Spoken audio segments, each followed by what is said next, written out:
नमस्कार साथियों, स्वागत है आप सभी को सुपर आर्ट्स क्लासेस में। मैं हूं प्रकाश शर्मा और आज आप सभी के बीच लेकर के आए हूं बिहार बोर्ड द्वारा जारी किया गया जो मॉडल पेपर है उसको लेकर के आए हैं। तो ये सब्जेक्ट हिस्ट्री का है। कल हम पॉलिटिकल साइंस का सारे एक्सप्लेनेशन कर चुके हैं, तो उसको जाकर के आप लोग प्लेलिस्ट में जाकर के देख सकते हैं। ठीक है, जैसा कि सुपर आर्ट्स क्लासेस में जो अगर क्लास ऑफलाइन क्लास से जुड़ना चाहते हैं तो हमारे नए बैच स्टार्ट होने जा रही है। हमारी नया बैच स्टार्ट जो होगी वो 16 तारीख 12 महीना 2024 से हमारा नया बैच स्टार्ट हो रही है। यानी कि आज हम ये वीडियो रिकॉर्ड कर रहे हैं, यानी कि कल से मेरा नया बैच को स्टार्ट होने जा रही है। अगर आप सभी चाहते हैं कि सुपर आर्ट्स क्लासेज में ऑफलाइन क्लास से जुड़ना तो आकर के जुड़ सकते हैं हमसे। ठीक है, तो चलिए हम लोग देखते हैं पहले क्वेश्चन। पहले कुछ कंडीशन देख लेते हैं कि कितना क्वेश्चन पूछा जाता है और कितना टोटल आपको क्वेश्चन पूछा जाएगा। 100 क्वेश्चन पूछा जाएगा टोटल, आपको 100 ऑब्जेक्टिव क्वेश्चन पूछा जाएगा, 30 2 नंबर का क्वेश्चन पूछा जाएगा और 8 आपका रहेगा 5 नंबर का क्वेश्चन रहेगा। ठीक है, उसमें से 100 में से आपको 50 क्वेश्चन को बनाना रहेगा ऑब्जेक्टिव में से, और 2 नंबर में से 30 क्वेश्चन से आपको 15 क्वेश्चन बनाना रहेगा, और 5 नंबर का जो क्वेश्चन होता है तो 8 में से आपको 4 क्वेश्चन को सॉल्व करना रहेगा। ठीक, और इसके लिए आपको सारे क्वेश्चन को हल करने के लिए आपको 3 घंटा और 15 मिनट का समय मिलता है। क्लियर है? चलिए, और हिस्ट्री का जो सब्जेक्ट कोड हो गया कितना हो गया 321 हो गया। ठीक है, चलिए तो कुछ निर्देश दिया हुआ है तो आप सभी निर्देश देख लेंगे। हम लोग पहले क्वेश्चन की ओर देखते हैं।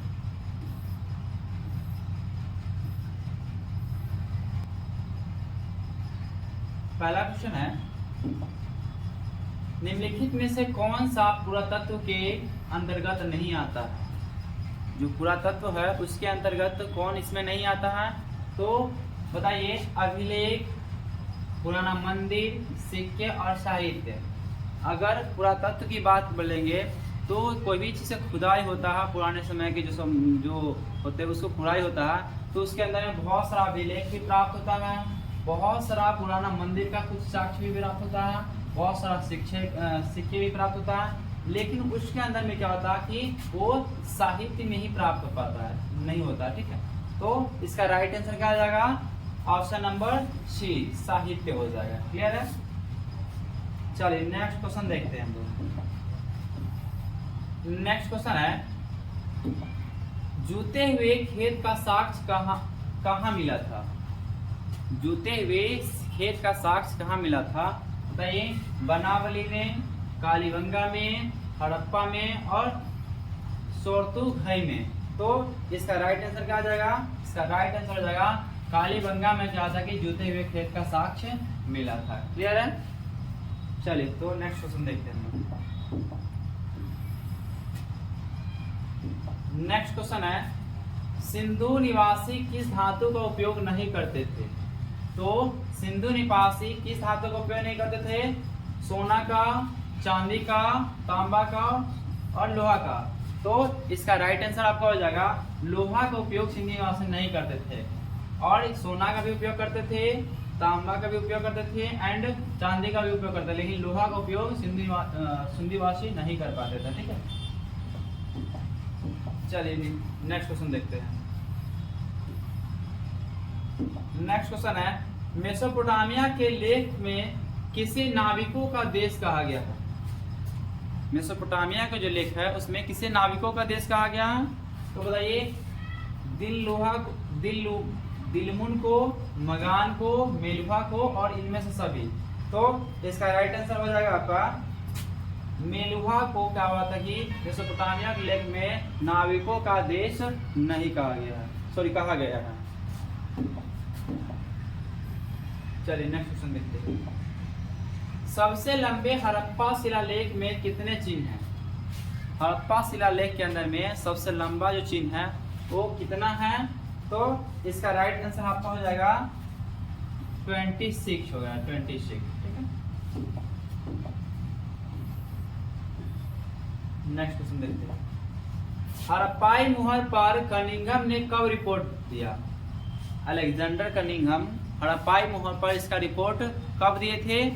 तो बताइए 1856, 1875, 1921 एंड 1922। तो इसका राइट आंसर आपका हो जाएगा 1875 में अलेक्जेंडर कनिंघम जो है वो इस पे इसका रिपोर्ट दिए थे। क्लियर है? चलिए नेक्स्ट क्वेश्चन देखते हैं। राजगाह यानी कि आज जो राजगीर है, राजगाह किस महाजन पद की राजधानी थी? जो राजगाह थी किस महाजन पद की राजधानी की थी? कौशल, पांचाल, गांधार और मगध। तो टोटल कितने महाजन पद हुआ करता था? टोटल 16 महाजन पद हुआ करता था। तो इसमें राजगाह जो था वो राजगाह किसकी क्या था? राजधानी था। तो इसका राइट आंसर आपका हो जाएगा डी। मगध की राजधानी थी राजगाह। मगध की जो स्थापना किए थे वो कौन किए थे? बिंबिसार के द्वारा किया था। बिंबिसार के द्वारा क्या कि मगध की स्थापना किया था और यह स्थापना हुआ था 544 में हुआ था। 544 से लेकर के और 544 ईसा पूर्व में किए थे। ईसा पूर्व से लेकर के और 492 ईसा पूर्व तक यहाँ पे शासन किए थे। ईसा पूर्व तक। क्लियर है? चलिए नेक्स्ट क्वेश्चन देखते हैं। अर्थशास्त्र किसने लिखा? कौटिल्य, अशोक, मेगास्थनीज और हरिसेन। बताइए तो इसका राइट आंसर क्या हो जाएगा? इसका राइट आंसर आपको हो जाएगा कौटिल्य। कौटिल्य के द्वारा क्या की अर्थशास्त्र का रचना किया गया था। अगर कौटिल्य ऑप्शन न रहे, चाणक्य रहे, चाणक्य, तो इसका राइट आंसर क्या हो जाएगा? चाणक्य हो जाएगा। ठीक है? तो कौटिल्य और चाणक्य दोनों एक ही है। चलिए नेक्स्ट क्वेश्चन देखते हैं। नेक्स्ट क्वेश्चन है 1944 में भारतीय पुरातत्व सर्वेक्षण के डायरेक्टर जनरल कौन थे? बताइए। John Marshall, IEM wheeler, Cunningham और SR राव। तो इसका राइट आंसर आपको क्या हो जाएगा? इसका राइट आंसर हो जाएगा REM व्हीलर जो थे 1944 में पुरातत्व का सर्वेक्षण डायरेक्टर हुआ करते थे। ठीक है? चलिए नेक्स्ट क्वेश्चन देखते हैं। धम्म महामात्र की नियुक्ति किसने की? अशोक, अजातशत्रु, बिंबिसार और चंद्रगुप्त मौर्य। तो इसका राइट आंसर क्या आ जाएगा? अशोक है, जिन्होंने कहा था कि धम्म महामात्र की नियुक्ति करने के काम किए थे। क्लियर है?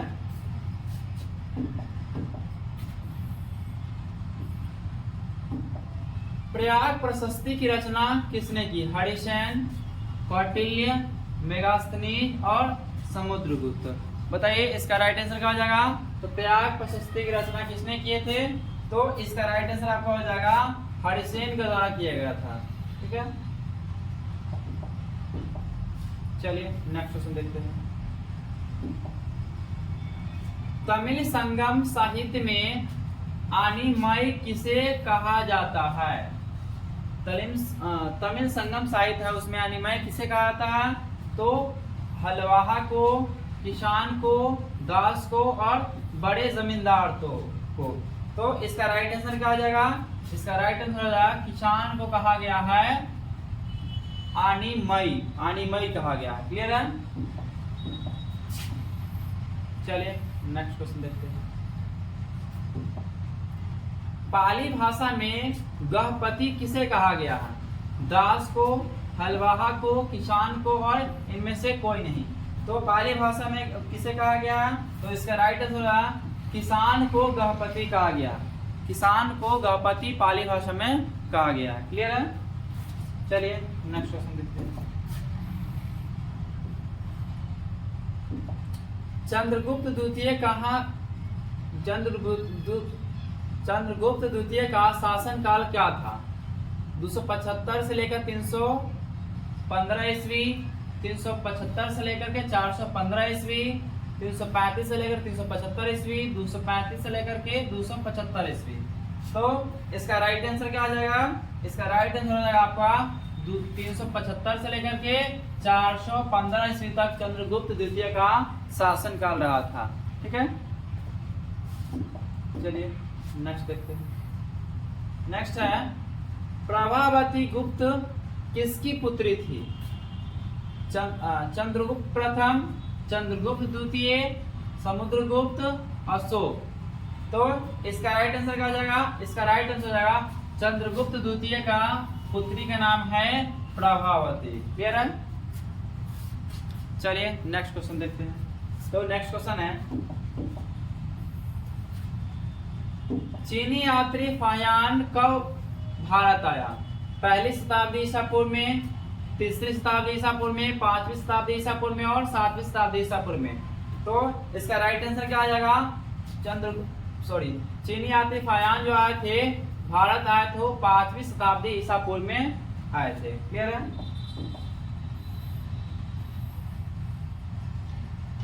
नेक्स्ट क्वेश्चन चीन के महान दार्शनिक कौन थे? जरयुस्त्र, कन्फ्यूशियस, अरस्तु और सुकरात। तो इसका राइट आंसर क्या आ जाएगा? कन्फ्यूशियस जो थे वो चीन के एक महान दार्शनिक थे। ठीक है, नेक्स्ट क्वेश्चन देखते हैं। ऋग्वेद में देवता की स्तुति है। ऋग्वेद में किस देवता की स्तुति है? बताइए। अग्नि का, इंद्र का, सोम का और इनमें से सभी। तो इसका राइट आंसर क्या आ जाएगा? इसमें अग्नि का भी है, सोम का भी है और साथ साथ में इंद्र का भी है। तो इसका राइट आंसर क्या आ जाएगा? डी नंबर, इनमें से सभी हो जाएगा। क्लियर है? तक्षशिला किस महाजनपद की राजधानी थी? टोटल 16 महाजनपद था, उसमें से किसकी राजधानी तक्षशिला थी? कंबोज की, गंधार की, सुरसेन की और पांचाल की। तो इसका राइट आंसर क्या आ जाएगा? इसका राइट आंसर आएगा गांधार की राजधानी क्या था? वो तक्षशिला था। ठीक है, नेक्स्ट देखते हैं। योद्धेय गणराज ने किस धातु के सिक्के जारी किए थे? सोना, चांदी, लोहा और तांबा। तो इसका राइट आंसर क्या आ जाएगा?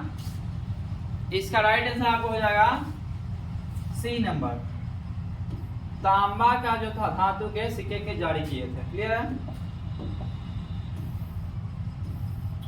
नेक्स्ट क्वेश्चन अशोक के ब्राह्मणी शिलालेख का अर्थ सर्वप्रथम किसने लगाया?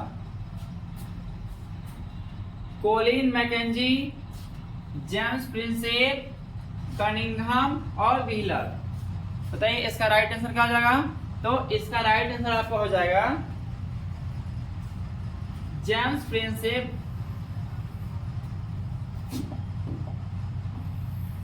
चलिए नेक्स्ट। सुदर्शन झील का पुनर्निर्माण करने वाला शासक रुद्रदामन का शिलालेख किस भाषा में लिखा गया था? पाली भाषा में, प्राकृत भाषा में, संस्कृत भाषा में और तमिल भाषा में। तो इसका राइट आंसर आपको क्या आ जाएगा? वो संस्कृत भाषा में क्या हुआ था कि इसका शिलालेख लिखा गया था। क्लियर है? नेक्स्ट क्वेश्चन देखते हैं। बुद्ध के बचपन का नाम क्या था? शाक्य, गौतम, आनंद एंड सिद्धार्थ। तो इसका राइट आंसर क्या आ जाएगा? इसका राइट आंसर आएगा बुद्ध का बचपन का नाम क्या था? सिद्धार्थ था। और इनका जन्म कब हुआ था? तो 563 ईसा पूर्व में हुआ था। 563 ईसा पूर्व में तो कहाँ पे हुआ था? तो इसका जन्म हुआ था नेपाल के लुम्बिनी में हुआ था। कहाँ पे हुआ था? लुम्बिनी में हुआ था। नेपाल के लुम्बिनी में हुआ था। और इनका बचपन का नाम जो था वो क्या था? वो सिद्धार्थ था। ठीक है, और इनको अपना पहला उपदेश दिए थे। कहाँ पे दिए थे? तो सारनाथ में दिए थे। सारनाथ में अपना पहला उपदेश दिए थे गौतम बुद्ध। क्लियर है? चलिए नेक्स्ट क्वेश्चन देखते हैं। नेक्स्ट क्वेश्चन है बुद्ध को ज्ञान कहाँ प्राप्त हुआ? वैशाली, बोधगया, लुम्बिनी और सारनाथ। तो बताइए इनको ज्ञान की प्राप्ति हुआ था बोध गया में। यहाँ सारनाथ में तो क्या होता है कि अपना पहला उपदेश दिए थे। क्लियर है? चलिए नेक्स्ट क्वेश्चन देखते हैं। सांची के स्तूप की खोज कब हुई थी? 1774, 1784, 1818 और 1854। इसका राइट आंसर क्या हो जाएगा? तो इसका राइट आंसर आपका हो जाएगा 1818 में। क्या होता कि सांची स्तूप की खोज की गई थी। क्लियर है? चलिए नेक्स्ट क्वेश्चन देखते हैं। जैन धर्म के 24वें तीर्थकर कौन थे? पार्श्वनाथ, महावीर, अजीतनाथ और ऋषभदेव। तो इसका राइट आंसर क्या हो जाएगा? इसका राइट आंसर हो जाएगा महावीर थे। महावीर थे, ये थे 24वें तीर्थकर थे। और ऋषभदेव जो थे वो पहले तीर्थकर थे। और जो पार्श्वनाथ थे ये 23वें तीर्थकर थे, 23वां तीर्थकर थे। ठीक है? चलिए नेक्स्ट क्वेश्चन देखते हैं। अल-बरूनी ने किताब उल हिंद किस भाषा में लिखा? अल-बरूनी के द्वारा लिखित गया जो पुस्तक है किताब उल हिंद, वो किस भाषा में लिखा गया था? अरबी, फारसी, हिब्रू और Urdu.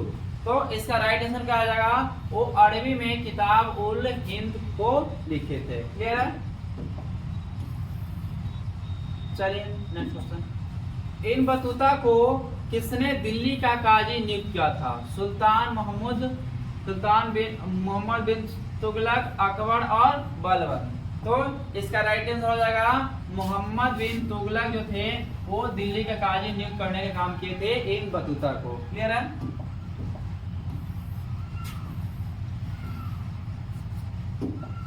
Travels in the Mughal empire के लेखक कौन थे? Travels in the Mughal empire के लेखक कौन थे? Robert Novelli, Barbosa, Francis Bernier और ट्रेवनियर। तो इसका राइट आंसर क्या आ जाएगा? इसका राइट आंसर हो जाएगा फ्रांसिस वर्नियर जो थे travels in the Mughal empire को लिखने का काम किए थे। क्लियर है? नेक्स्ट क्वेश्चन देखते हैं। निम्नलिखित में से कौन यूरोपीय यात्री भारत में ही बस गया? Bernier, Tavernier, Manucci and Ibn Battuta. तो इसका राइट आंसर क्या आ जाएगा? वो मनुची जो थे भारत में आए थे, लेकिन भारत उनको इतना अच्छा लगा कि वो भारत में ही आकर के यहाँ पे बस गए थे। क्लियर है? चलिए नेक्स्ट क्वेश्चन देखते हैं। पूरी उड़ीसा में पूजे जाने वाले पूर्वी हो यहाँ पे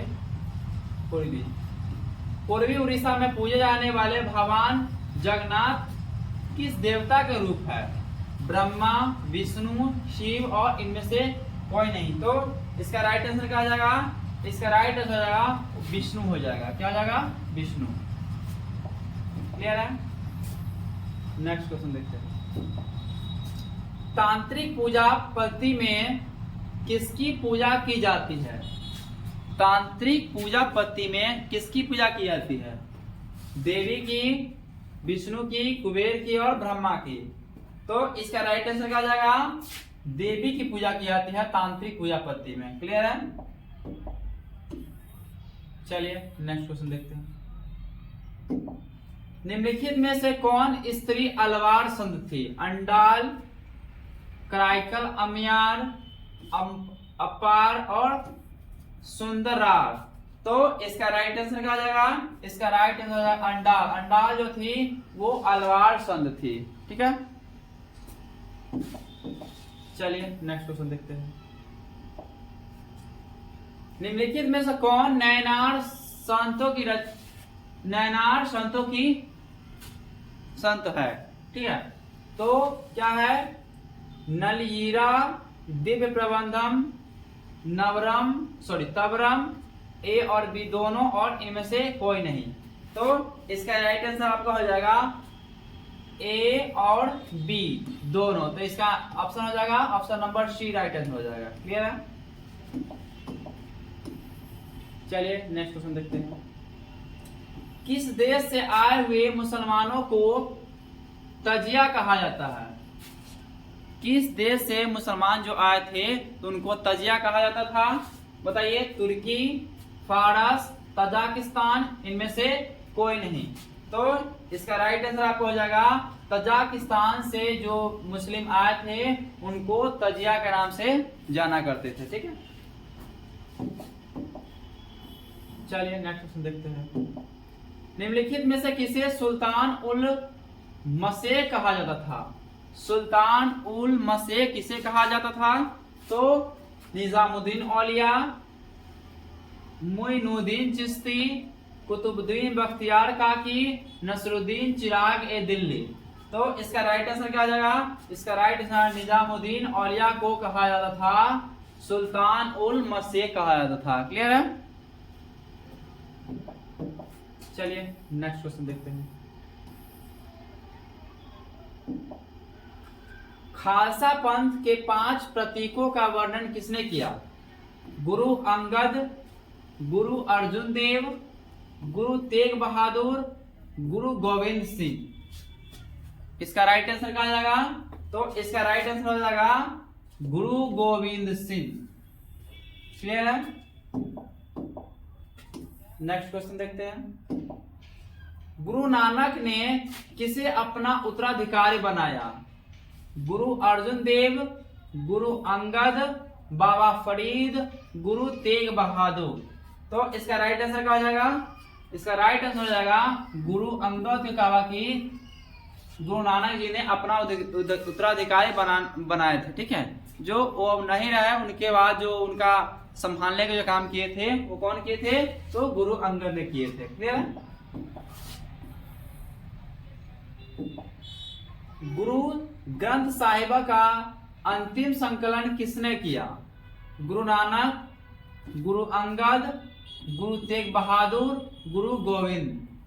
तो इसका राइट आंसर क्या आ जाएगा? इसका राइट आंसर आएगा गुरु गोविंद सिंह।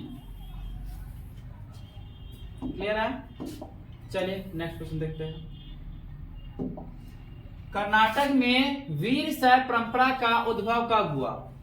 वीर शैव परंपरा का उद्भव कब हुआ था कर्नाटक में? 6वीं शताब्दी, 9वीं शताब्दी, 12वीं शताब्दी और 14वीं शताब्दी। तो इसका राइट आंसर क्या हो जाएगा? 12वीं शताब्दी में वीर शैव परंपरा का उद्भव हुआ था। क्लियर है? नेक्स्ट क्वेश्चन है। हरिहर बुक्का ने विजयनगर साम्राज्य की स्थापना किया था। विजयनगर साम्राज्य की स्थापना कौन किए थे? तो हरिहर एवं बुक्का ने किए थे। तो ये स्थापना कब किया गया था? 1330, 1333, 1336 और 1353। तो बताइए, तो इसका राइट आंसर क्या हो जाएगा? 1336 में क्या था कि हरिहर एवं बुक्का ने विजयनगर साम्राज्य की स्थापना किए थे। क्लियर? नेक्स्ट, सुलभ राजवंश का शासन काल क्या था?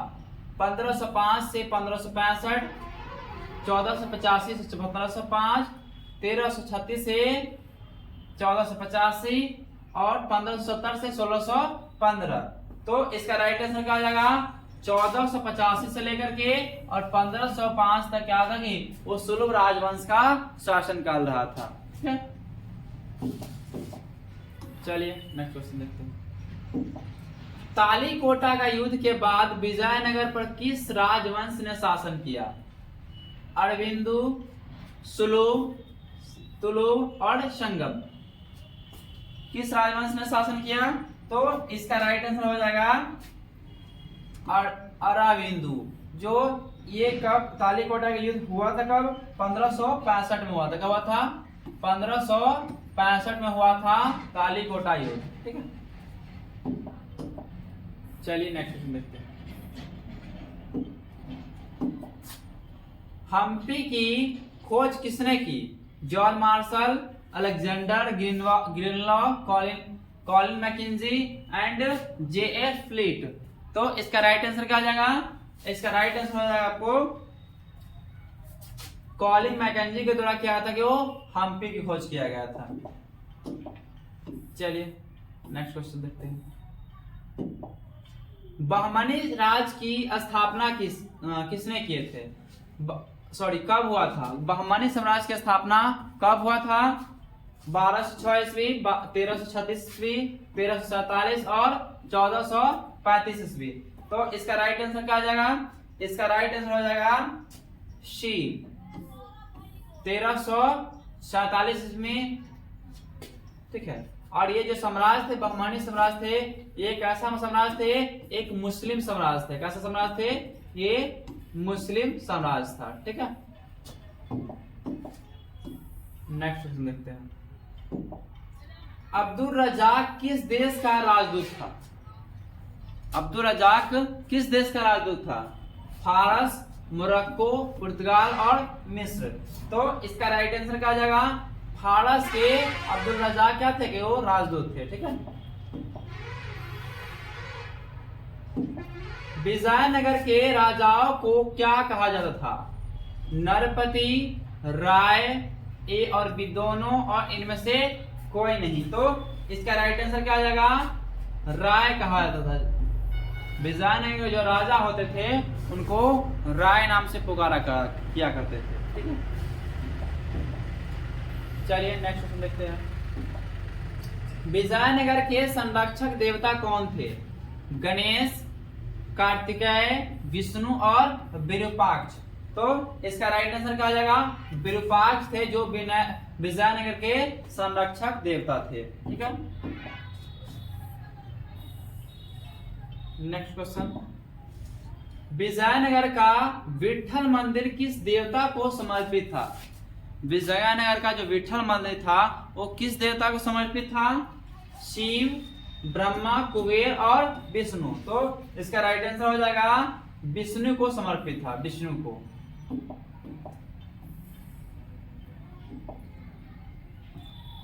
अमुक्त मर्यादा किसने लिखा? राम राय, देवराय प्रथम, बसवना और कृष्णदेव राय। तो इसका राइट आंसर क्या आ जाएगा? कृष्णदेव राय के द्वारा मुक्त मर्यादा लिखने के काम किए थे। क्लियर है? Question number 51। किस विदेशी यात्री ने सभा मंडप तथा महानवी डिबा को संयुक्त रूप से विजय भवन कहा? Domingo Paes, Fernao Nuniz, Niccolo de Conti, Afanasy Nikitin. तो इसका राइट आंसर क्या हो जाएगा? इसका राइट आंसर हो जाएगा डोमिंगो पेश। Next question. अकबरनामा कितने खंडों में विभाजित है? बताइए, अकबरनामा कितने खंडों में विभाजित है? 3, 4, 5 और 6। तो इसका राइट आंसर क्या आ जाएगा? 3 भागों में अकबरनामा विभाजित है। ठीक है। Next question. जिन्स ए कामिल किस फसल को कहा जाता था? जिन्स ए कामिल किस फसल को कहते थे? खरीफ फसल को, रबी फसल को, नकदी फसल को और इनमें से सभी। तो इसका राइट आंसर क्या आ जाएगा? नकदी फसल को जिन्स ए कामिल फसल कहा करते थे। महाराष्ट्र में किसानों के द्वारा दस्तकारों को सेवाओं के बदले में दी गई जमीन जो वंशानुगत हो गई वो क्या कहलाती थी? तो मिराश, जजमानी, वतन, ए और सी दोनों। तो इसका राइट आंसर क्या आ जाएगा? इसका राइट आंसर हो जाएगा ए और सी दोनों, यानी कि ए नंबर और सी नंबर, यानी मिरास भी बोला जाता था और वतन भी बोला जाता था। तो इसका राइट आंसर क्या हो जाएगा? D number. Next question. Bharat में आलू, टमाटर और तंबाकू कहां से आया था? आलू, टमाटर और तंबाकू ये कहां से लाया गया था? बताइए। अफ्रीका से, यूरोप से, ऑस्ट्रेलिया से और लैटिन अमेरिका से। तो इसका राइट आंसर क्या आ जाएगा? ये सारे लाया गया था कहां से? यूरोप से आया था।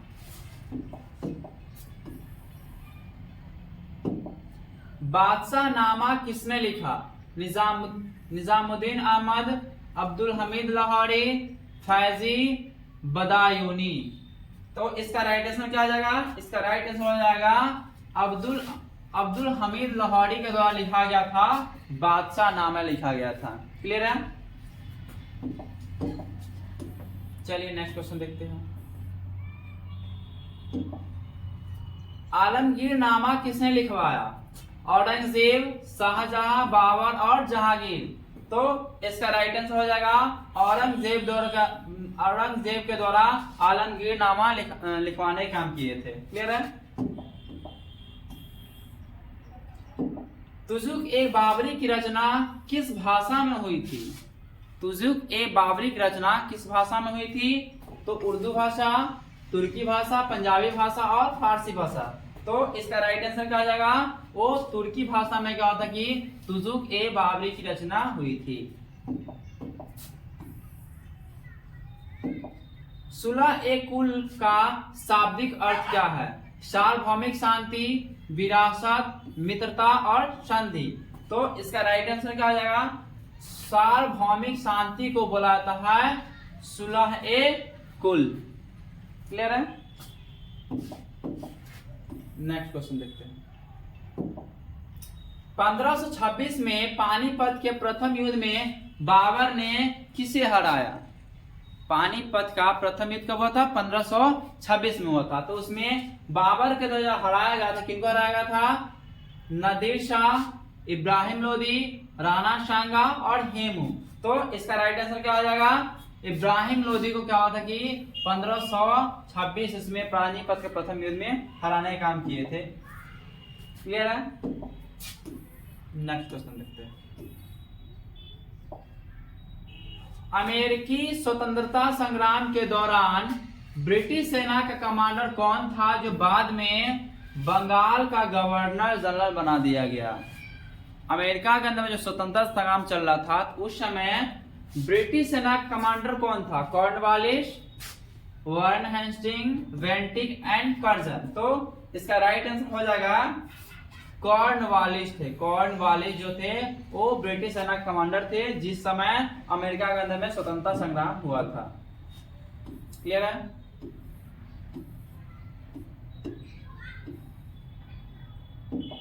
पांचवी रिपोर्ट में क्या शामिल था? जमींदारों और रातों का अर्जिया, कलेक्टरों की रिपोर्ट, राजस्व विवरणियों से संबंधित सांख्यिकी तालिका और उपयुक्त सभी।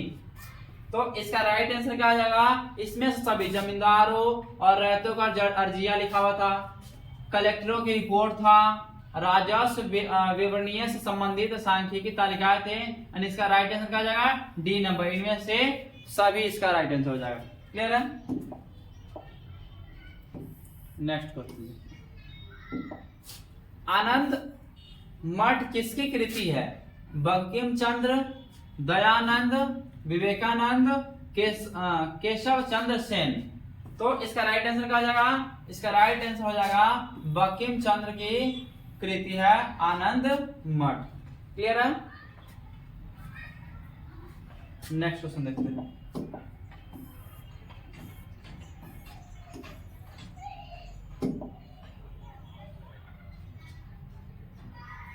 सूर्यास्त कानून किस पर लागू था? रैयत, जमींदार, साहूकार, इनमें से कोई नहीं। बताइए इसमें राइट आंसर इसका क्या हो जाएगा? इसका राइट आंसर हो जाएगा बी, जमींदार पर लगा हुआ था कि सूर्यास्त कानून लगा था। ये बहुत खराब कानून माना जाता है। इसमें ये बताया गया था कि जो ब्रिटिश सरकार है, सॉरी ब्रिटिश सरकार बोलते हैं, उस समय क्या था कि जो ऐसा कानून था, अगर आपको सूर्य को अस्त होने से पहले जितने भी कर होता है ना वो आपको चुका देना पड़ता था, नहीं तो आपको जमीन की क्या होता है नीलामी कर दिया जाता था। ठीक है? नेक्स्ट क्वेश्चन देखते हैं।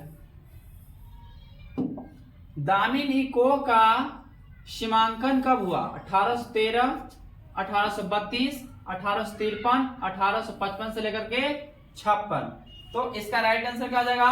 1832 दामिन ई को का सीमांकन हुआ था। क्लियर है? चलिए नेक्स्ट क्वेश्चन देखते हैं। अमेरिका में गृह युद्ध कब हुआ? 1855, 1861, 1880 और 1891। तो इसका राइट आंसर क्या आ जाएगा? 1861 में क्या हुआ था कि अमेरिका के अंदर में गृह युद्ध हुआ था। क्लियर है?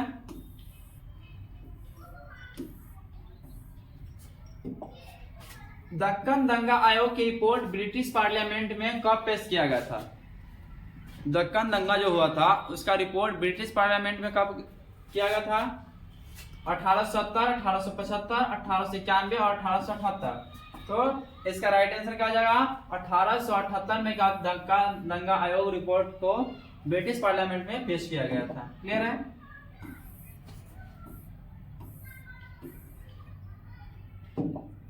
बहादुर शाह जफर ने 1857 के विद्रोह का नेतृत्व कब किया? बहादुर शाह जफर 1857 के अंदर में जो विद्रोह हुआ, सिपाही विद्रोह हुआ था, तो उसका नेतृत्व इसमें बहादुर जफर ने कब किए थे? 10 मई 1857 को, 11 मई 1857 को, 20 मई 1857 को, 21 मई 1857 को। तो इसका राइट आंसर क्या आ जाएगा?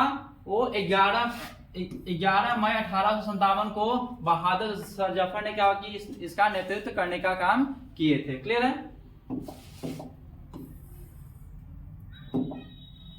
कुशासन का आरोप लगाकर अंग्रेजों ने अवध का अधिग्रहण कब किया?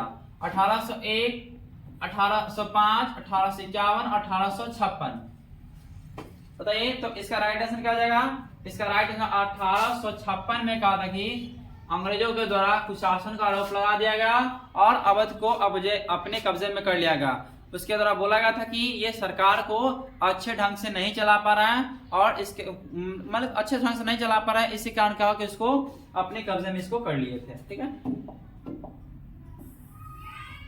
Next question. 1857 के विद्रोह के समय भारत का गवर्नर जनरल कौन था? डलहौजी, वेल्लेस्ली, कर्जन और कैनिंग। तो इसका राइट आंसर क्या हो जाएगा? राइट आंसर कैनिंग थे भारत के गवर्नर जनरल जिस समय 1857 का विद्रोह हुआ था उस समय। ठीक है, चलिए नेक्स्ट क्वेश्चन देखते हैं। किस अधिनियम द्वारा बंगाल के सिपाहियों को समुद्र पार भेजने की व्यवस्था की गई थी? किस अधिनियम द्वारा की गई थी? सामान्य सेवा भर्ती अधिनियम 1856, व्यापक सिद्धांत 1853 का चार्टर अधिनियम, इनमें से कोई नहीं। तो इसका राइट आंसर क्या हो जाएगा? सामान्य सेवा भर्ती अधिनियम 1856 अधिनियम के तहत कहा था कि वो सिपाहियों को समुद्र पार भेजने की बात किया गया था। क्लियर है? नेक्स्ट देखिए। 1857 की विद्रोह समय फैजाबाद में डंका शाह के नाम से कौन विख्यात था? डंका शाह के नाम से कौन विख्यात था किस समय? 1857 के विद्रोह में शाहमल, मौलवी अहमदुल्ला, वजीर अली शाह और हजरत महल। बताइए। तो इसका राइट आंसर क्या आ जाएगा? मौलवी अब्दुल्ला शाह। मौलवी अब्दुल्ला जो थे फैजाबाद के अंदर में क्या था कि वो डंका शाह के नाम से वो प्रसिद्ध हो गए थे। ठीक है, चलिए नेक्स्ट क्वेश्चन देखते हैं। निम्नलिखित में से किसे अंग्रेजों ने फांसी पर लटका दिया? अंग्रेजों के द्वारा फांसी पर लटकाने का काम किसके किए थे? नाना साहब, तात्या टोपे, कुंवर सिंह और लक्ष्मी बाई। तो इसका राइट आंसर क्या हो जाएगा? इसका राइट तात्या टोपे की क्या था कि वो फांसी पर लटकाने का काम किए थे अंग्रेजों के द्वारा। चलिए नेक्स्ट क्वेश्चन देखते हैं। निम्नलिखित में से किसने 1857 के विद्रोह को हिंदू मुस्लिम षड्यंत्र का परिणाम माना था? रेज, James, Outram, Holmes and Marx. किसने बोले थे कि ये विद्रोह जो है वो हिंदू मुस्लिम के अंदर संघर्ष चल रहा उसी को लेकर के है? तो ये कौन बोले थे? इसका राइट आंसर होगा जेम्स आउट्रम के द्वारा बोला गया था इस बात को। चलिए नेक्स्ट क्वेश्चन देखते हैं। 1857 के विद्रोह का तत्कालीन कारण क्या था? व्यापकता का सिद्धांत, सती प्रथा का उन्मूलन, ईसाई धर्म का प्रचार, चर्बी वाले कारतूस। बताइए। तो इसका राइट आंसर क्या आ जाएगा? इसका राइट आंसर आएगा चर्बी वाले कारतूस। बताइए। जो उस समय जो गोली हुआ करता था ना, उस गोली के अंदर में ना गाय की चर्बी हो गया, उस सबको डाल करके और उससे क्या था कि उसमें उसको भरा जाता था। इसके वजह से क्या होता है कि वो 1857 का जो विद्रोह था वो तय से पहले ही शुरू हो गया था। क्लियर है?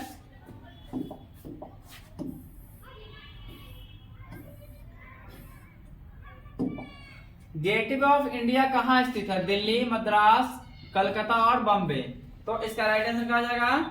इसका राइट आंसर हो जाएगा आपको बॉम्बे में है गेटवे ऑफ इंडिया। ठीक है, और इसका स्थापना कब हुआ था? तो 1911 में क्या था कि गेटवे ऑफ इंडिया का स्थापना हुआ था। क्लियर है?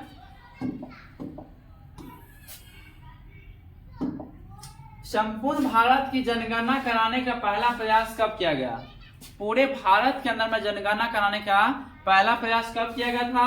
1861, 1870, 1882 और 1872। तो इसका राइट आंसर हो जाएगा आपको 1872 में पूरे भारत के अंदर में जनगणना कराने का पहला प्रयास किया गया था।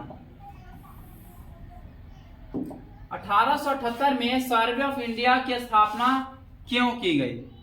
1878 में क्या होता है? सर्वे ऑफ इंडिया का स्थापना क्यों किया गया था? नक्शे तैयार करने के लिए, पुरातत्विक अन्वेषण के लिए और राजस्व निर्धारित करने के लिए और जनगणना करने के लिए। तो इसका राइट आंसर क्या आ जाएगा? नक्शा तैयार करने के लिए किया गया था, सर्वे ऑफ इंडिया की स्थापना किया गया था। नेक्स्ट क्वेश्चन देखते हैं। महात्मा गांधी के राजनीतिक गुरु कौन थे? लाला लाजपत राय, दादा भाई नौरोजी, विवेकानंद और गोपाल कृष्ण गोखले। तो इसका राइट आंसर क्या आ जाएगा? गोपाल कृष्ण गोखले थे जो महात्मा गांधी के राजनीतिक गुरु थे। चलिए नेक्स्ट क्वेश्चन देखते हैं। नेक्स्ट क्वेश्चन है, गांधी जी ने साबरमती आश्रम की स्थापना कहाँ की? साबरमती आश्रम की स्थापना गांधी जी ने कहाँ किए थे? अहमदाबाद, सूरत, चंपारण और बम्बई। तो इसका राइट आंसर क्या आ जाएगा? इसका राइट आंसर अहमदाबाद में क्या होता? साबरमती स्थापना किए थे। चलिए नेक्स्ट क्वेश्चन देखते हैं। अंग्रेज और मुस्लिम लीग के बीच लखनऊ पैक्ट कब हुआ था? लखनऊ पैक्ट अंग्रेजों के बीच और मुस्लिम लीग के बीच, अंग्रेजों बोलते हैं, कांग्रेस के बीच और मुस्लिम लीग के बीच कब हुआ था? 1906 में, 1911 में, 1917 में और 1916 में। तो इसका राइट आंसर क्या आ जाएगा? 1916 में क्या होता कि कांग्रेस के द्वारा और मुस्लिम लीग के द्वारा क्या था कि वो लखनऊ पैक्ट हुआ था। लखनऊ पैक्ट लखनऊ में, इसलिए लखनऊ पैक्ट उसका नाम दिया गया था। क्लियर है? नेक्स्ट क्वेश्चन, अहमदाबाद के कपड़ा मिल मजदूरों का आंदोलन कब हुआ? कपड़ा का मिल था, उसके अंदर मजदूर लोग अपना आंदोलन शुरू किए थे। तो कब किए थे? 1916 में, 1917 में, 1919 में, 1918 में। तो इसका राइट आंसर क्या हो जाएगा? 1918 में क्या था कि वो अहमदाबाद के अंदर कपड़ा मिल के मजदूरों ने आंदोलन शुरू किए थे, क्योंकि उनको ना बोनस का जो रुपया होता वो नहीं दिया जा रहा था। इसके बाद से लोग क्या होता कि आंदोलन शुरू कर दिए थे। 1919 में दिल्ली में अखिल भारतीय खिलाफत सम्मेलन के अध्यक्ष कौन थे? मोहम्मद अली, शौकत अली, गांधी जी, अब्दुल कलाम आजाद। तो इसका राइट आंसर क्या जाएगा? इसका राइट आंसर जाएगा गांधी जी थे भारतीय खिलाफत सम्मेलन के अध्यक्ष थे। क्लियर है?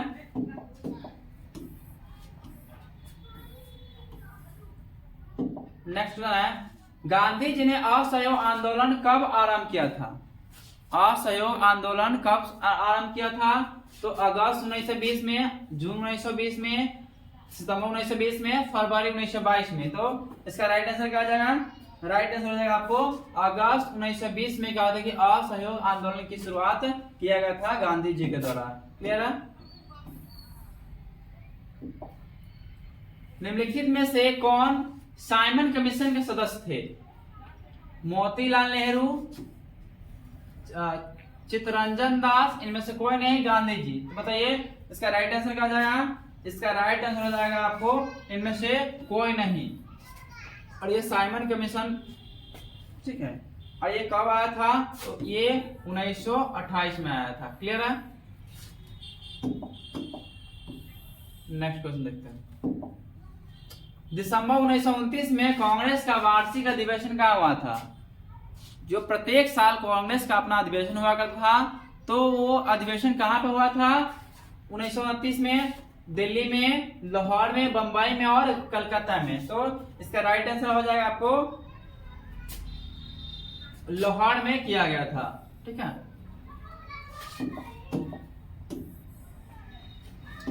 गांधी इरविन समझौता कब हुआ? जनवरी 1931, फरवरी 1931, अप्रैल 1931, मार्च 1931। तो इसका राइट आंसर क्या हो जाएगा? इसका राइट आंसर हो जाएगा मार्च 1931 का नाम है गांधी जी और इरविन के बीच में समझौता हुआ था। क्लियर है?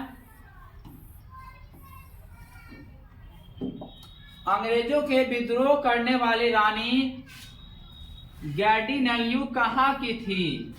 मणिपुर, नागालैंड, त्रिपुरा और मिजोरम। तो इसका राइट आंसर हो जाएगा आपको वो मणिपुर की थी। मणिपुर की थी जो अंग्रेजों के खिलाफ में विद्रोह किए थे। सांप्रदायिक पंचायत की घोषणा कब हुई? सांप्रदायिक पंचायत की घोषणा कब हुई थी? जुलाई 1932 में, अगस्त 1932 में, सितंबर 1932 में, दिसंबर 1932 में।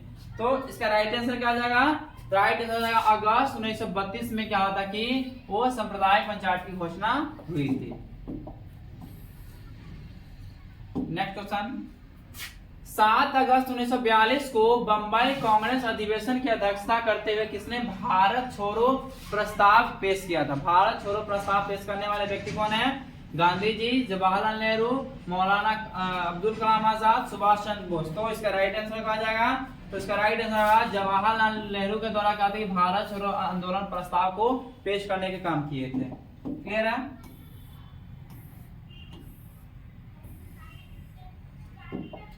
इक्कीस अक्टूबर 1943 को सुभाष चंद्र बोस ने स्वतंत्र भारत की अस्थायी सरकार कहाँ स्थापित किए थे? सिंगापुर में, टोक्यो में, अंडमान में और मणिपुर में। तो इसका राइट आंसर क्या जाएगा? वो सिंगापुर में किए थे। ठीक है। चलिए नेक्स्ट क्वेश्चन देखते हैं। निम्नलिखित में से कौन कैबिनेट मिशन का सदस्य नहीं था? कैबिनेट मिशन का सदस्य इसमें से कौन नहीं था? Lawrence, Alexander, Wavell, Cripps. तो इसका राइट आंसर क्या जाएगा? और वेवेल जो थे वो कैबिनेट मिशन के सदस्य नहीं थे, नहीं तो लॉरेंस भी थे, क्रिप्स भी थे और अलेक्जेंडर भी थे। ठीक है। तो ये इसका राइट आंसर क्या जाएगा? डी हो जाएगा। नेक्स्ट क्वेश्चन, क्लेमेंट एटली ने यह घोषणा कब की कि ब्रिटिश शासन जून 1948 तक भारत छोड़ देगा? जून 1948 तक भारत छोड़ देगा। तो जनवरी 1947 में, फरवरी 1947 में, मार्च 1947 में और अप्रैल 1947 में। तो इसका राइट आंसर क्या हो जाएगा? इसका राइट आंसर हो जाएगा फरवरी 1947 में क्लेमेंट एटली ने यह घोषणा किया था कि ब्रिटिश सरकार जो है भारत में से जून 1948 तक इसको छोड़ देंगे। नेक्स्ट क्वेश्चन, भारत का विभाजन ब्रिटिश शासन की किस योजना का परिणाम है? वाल्कन योजना, वेवेल योजना, क्रिप्स योजना और कैबिनेट मिशन योजना। तो इसका राइट आंसर क्या हो जाएगा? कैबिनेट मिशन योजना के तहत क्या होता कि भारत का विभाजन हुआ था। क्लियर है?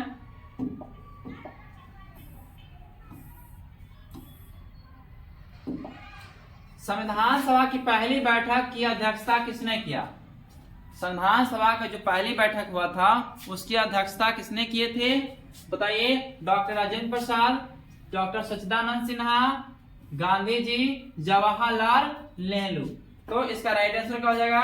इसका राइट आंसर हो जाएगा डॉक्टर सच्चिदानंद सिन्हा जो संविधान सभा के अस्थायी अध्यक्ष थे। अस्थायी संविधान सभा के अस्थायी अध्यक्ष थे डॉक्टर सच्चिदानंद सिन्हा, जिनको पहली बैठक करने को अवसर प्रदान हुआ था। और उसका अस्थायी अध्यक्ष के रूप में किनको बना दिया था? डॉक्टर राजेंद्र प्रसाद को। और प्रारूप समिति के अध्यक्ष कौन है? तो डॉक्टर भीमराव अंबेडकर। क्लियर है? चलिए नेक्स्ट क्वेश्चन देखते हैं।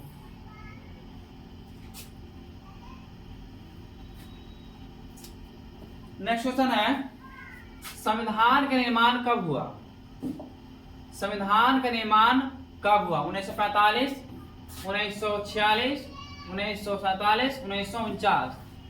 बताइए संविधान का निर्माण जो हो गया था वो कब हुआ था?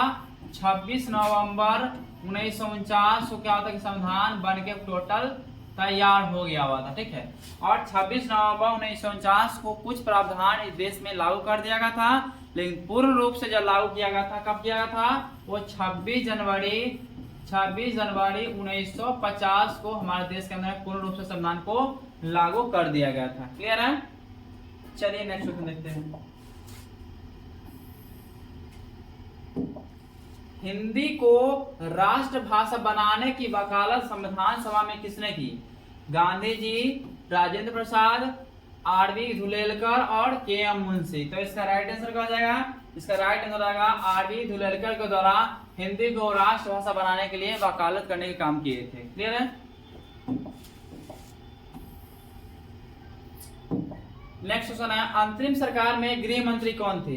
बी आर अम्बेडकर, जगजीवन राम, बलदेव सिंह और सरदार वल्लभ भाई पटेल। तो इसका राइट आंसर क्या आ जाएगा? सरदार वल्लभ भाई पटेल थे जो अंतरिम सरकार में क्या था कि वो गृह मंत्री बने हुए थे। क्लियर है?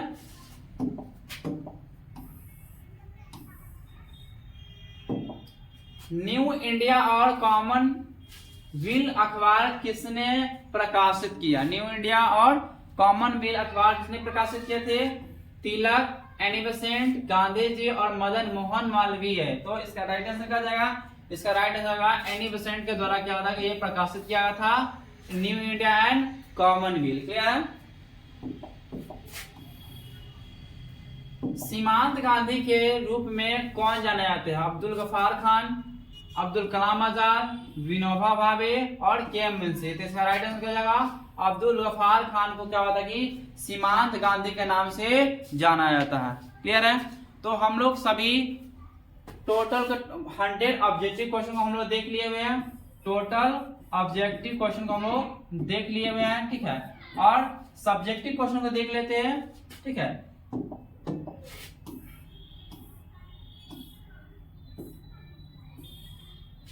सब्जेक्टिव क्वेश्चन है, सिंधु घाटी सभ्यता के दो प्रमुख स्थलों और उनके उत्खननकर्ताओं के नाम लिखना। 2 नंबर क्वेश्चन है, ठीक है। सेकंड क्वेश्चन है, सिंधु घाटी सभ्यता में सिंचाई के लिए उपयोग में लाए जाने वाले साधनों के नाम लिखना है, ठीक है। बहुत आसान क्वेश्चन को पूछा गया हुआ है। मौर्य साम्राज्य के किन्हीं 4 प्रमुख राजनीतिक केंद्रों के नाम लिखे। और ऐसा क्वेश्चन आया तो स्टूडेंट लोग बहुत अच्छा से बना लेंगे, ठीक है, क्योंकि बहुत आसान क्वेश्चन को पूछा गया हुआ है, ठीक है। कुषाण शासक अपने नाम के आगे देवपुत्र की उपाधि क्यों लगाते थे? महाभारत में वर्णित विवाह के किन्हीं 4 प्रकार के नामों को लिखना है, ठीक है। अगला क्वेश्चन है, वर्ण और जाति में कोई 2 अंतर बता। बुद्ध की शिक्षाओं का प्रसार किन 4 देशों में हुआ? एलोरा के कैलाशनाथ मंदिर का निर्माण कैसे हुआ? इन बतूता कौन था? वो किसके शासनकाल में भारत आया था? क्वेश्चन नंबर 10, अल बरूनी ने किताब उल हिंद क्यों लिखा था? किन्हीं 4 नयनार संतों के नाम लिखे। मीराबाई कौन थी और वह किसकी भक्त थी?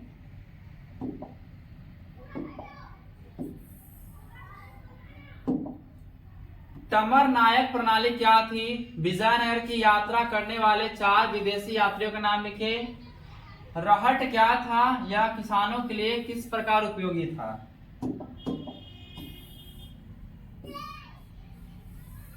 नेक्स्ट क्वेश्चन, जीन से कामिल क्या था? 4 उदाहरण दे। अकबर ने जजिया कर क्यों समाप्त किया? 2 कारण लिखे। अबुल फजल ने किसे इंसान एक कामिल कहा था? राजमहल के पहिया कौन थे?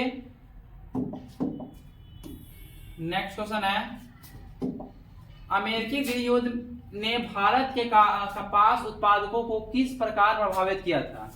और 1857 के विद्रोह का तत्कालीन कारण क्या था? वीर कुंवर सिंह क्यों प्रसिद्ध हो गए?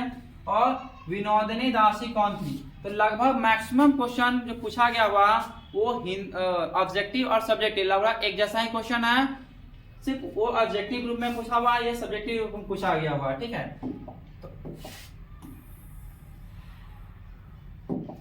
गांधी जी ने चंपारण आंदोलन क्यों किया? एंड नेक्स्ट 1919 का लाहौर अधिवेशन क्यों महत्वपूर्ण था? कांग्रेस ने क्रिप्स प्रस्ताव को क्यों ठुकराया? आजाद हिंद फौज का गठन कैसे हुआ? खान अब्दुल गफ्फार खान कौन थे?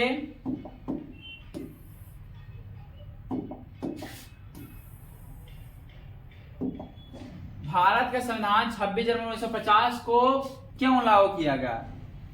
और जयपाल सिंह ने संविधान सभा में आदिवासियों की सुरक्षा के लिए दलील क्यों की? कोई 2 कारण लिखना है। ठीक है, और नेक्स्ट दीर्घ क्वेश्चन देख लेते हैं। दीर्घ में है, पहला क्वेश्चन है सिंधु घाटी सभ्यता के धार्मिक जीवन का विवेचना कीजिए। बौद्ध मूर्तिकला के विकास का वर्णन कीजिए। भक्ति आंदोलन पर एक संक्षिप्त टिप्पणी लिखे। मुगलों के केंद्रीय प्रशासन का वर्णन करें। नेक्स्ट क्वेश्चन देखते हैं, संथाल विद्रोह के कारण और स्वरूप पर प्रकाश डाले। उसके बाद है 1857 के विद्रोह का क्या परिणाम हुआ? इसने राष्ट्रवाद को कैसे विकसित किया? भारतीय स्वतंत्रता आंदोलन में गांधी जी की भूमिका क्या मूल्यांकन करें? संविधान सभा ने राष्ट्र भाषा विवाद के प्रश्न को कैसे सुलझाया? एंड बस लास्ट क्वेश्चन था, यही हमारा सारा क्वेश्चन था। ठीक है, तो आप लोग इसको ध्यान पूर्वक देखे होंगे और इस सब को अच्छी तरह से याद रखिएगा, क्योंकि एग्जाम में आपको इसी में से आपको 20 से लेकर के 25 मार्क्स का क्वेश्चन डायरेक्ट इसमें से क्वेश्चन को लेकर के पूछ दिया जाता है। तो कम से कम 20 से 25 मार्क्स आपको एक वीडियो से कंप्लीट हो रहा है। क्लियर है? तो जैसा कि आप सभी इस सबको बता ही दिए हुए हैं, और आप अगर सभी चाहते हैं कि सुपर आर्ट्स क्लास में ऑफलाइन क्लास से जुड़ना, तो आकर के हमसे जुड़ सकते हैं। और मेरा नया बैच स्टार्ट होने जा रहा है, वो 16 तारीख से स्टार्ट होने, 16/12 और 2024 हमारे नया बैच स्टार्ट होने जा रही है। ठीक है, तो धन्यवाद।